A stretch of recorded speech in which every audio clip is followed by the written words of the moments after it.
नमस्कार, आप देख रहे हैं हमारा समाचार और मैं हूं आपके साथ दिव्या शेखावत। नहीं रहे कर्नल सोनाराम चौधरी। कांग्रेस के पूर्व कद्दावर नेता माने जाते हैं और साथ ही साथ जाट नेता हैं तो कद्दावर तो होंगे ही।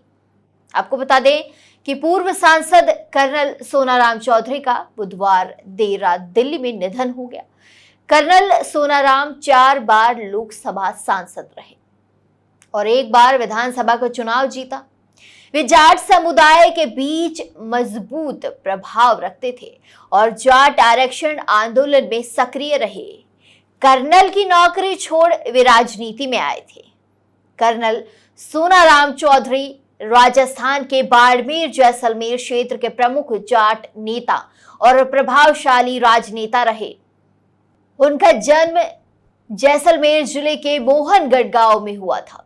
उन्होंने भारतीय सेना में सेवा की और इसके बाद राजनीति में प्रवेश किया। उनका राजनीतिक सफर कांग्रेस और भारतीय जनता पार्टी दोनों के साथ रहा, जिसमें उन्होंने कई महत्वपूर्ण चुनाव लड़े और जीते भी।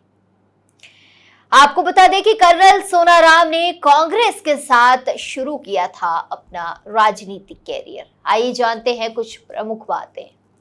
कर्नल सोनाराम चौधरी ने अपना राजनीतिक करियर कांग्रेस के साथ शुरू किया। 1996 में उन्होंने बाड़मेर जैसलमेर लोकसभा क्षेत्र से पहली बार सांसद का चुनाव जीता। 1998 में उन्होंने दूसरी बार बाड़मेर जैसलमेर से लोकसभा चुनाव जीता, जिसमें उन्होंने भाजपा के उम्मीदवार लोकेंद्र सिंह कालवी को हराया था। फिर बारी आई 1999 की। सोनाराम चौधरी ने मानवेंद्र सिंह को हराया। इसके बाद 1999 में उन्होंने लगातार तीसरी बार बाड़मेर जैसलमेर से लोकसभा चुनाव जीता। इस बार भाजपा के मानवेंद्र सिंह पूर्व केंद्रीय मंत्री जसवंत सिंह के पुत्र को हराया। फिर 2004 में मानवेंद्र सिंह से चुनाव हार गए। 2004 में वे फिर से बाड़मेर जैसलमेर से लोकसभा चुनाव लड़े, लेकिन इस बार भाजपा के मानवेंद्र सिंह से वे हार गए। 2008 में परिसीमन के बाद नवगठित बायतू विधानसभा क्षेत्र से उन्होंने कांग्रेस के टिकट पर चुनाव लड़ा और भाजपा के कैलाश चौधरी को हराकर विधायक बने। फिर आता है 2014 में भाजपा में शामिल हुए। 2014 में कर्नल सोनाराम ने कांग्रेस छोड़कर भाजपा में शामिल होने का फैसला किया।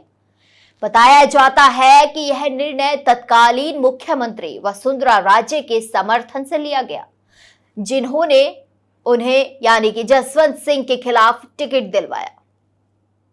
2014 के लोकसभा चुनाव में बाड़मेर जैसलमेर से भाजपा के टिकट पर उन्होंने निर्दलीय उम्मीदवार जसवंत सिंह को हराया और चौथी बार सांसद बने।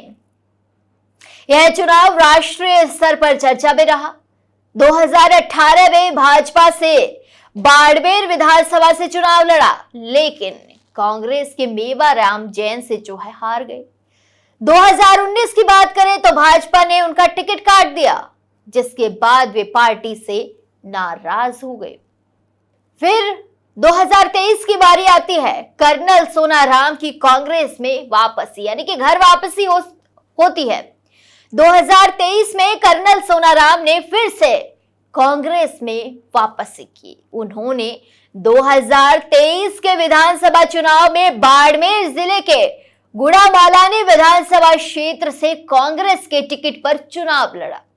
यह उनका आखिरी चुनाव था और इस चुनाव में वो हार गए, उन्हें हार मिली। लेकिन इसके पश्चात भी थोड़ा सा ये भी जानना जरूरी है कि कर्नल सोनाराम का जन्म, उनकी पृष्ठभूमि क्या रही। बता दें, मोहनगढ़ जैसलमेर में एक हिंदू जाट परिवार में उनका जन्म हुआ।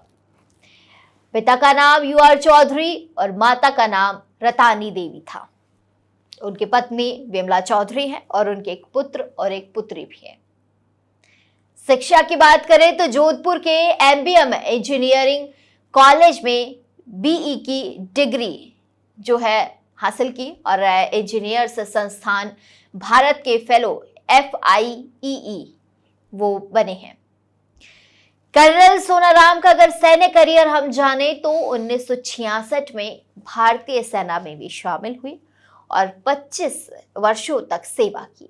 उन्होंने 1971 के भारत पाक युद्ध में पूर्वी मोर्चे पर योगदान भी दिया। 1994 में स्वैच्छिक सेवानिवृत्ति लेकर सामाजिक सेवा और राजनीति में प्रवेश किया।